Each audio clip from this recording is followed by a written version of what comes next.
পাতি চোখা কিভাবে বানানো হয় আমরা একটু জানবো। আচ্ছা কোনছেন কিতা কিতা দেওয়া লাগে গোপী দিদি একটু বলেন।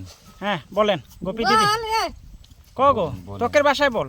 তোদের ভাষায় বল, তুই তোর ভাষায়। না না কাজল তুই বল।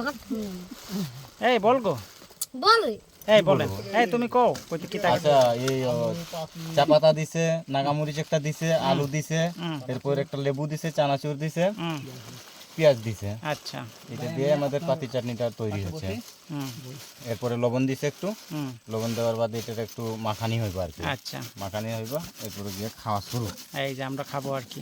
আচ্ছা আমাদের গেস্ট অনেক বেশি, জি এই আমরা সবাই খাই। চা পাতা দেওয়া অনেক। হয় হ্যাঁ ও না চা পাতা তো অলরেডি দেওয়া হয়েছে। এই যে এটার নাম দেওয়া পাতি হয়েছে। চোখা। উল্টা খালি যে গুঁড়া করিয়া দেওয়া হয় আর কি। পাতি চোখা, পাতি চোখা, এই নামটাও এই প্রথম জীবনে শুনছি, কিন্তু পাতি চোখা। পাতি চোখা খুব ভালো হবে মনে হচ্ছে।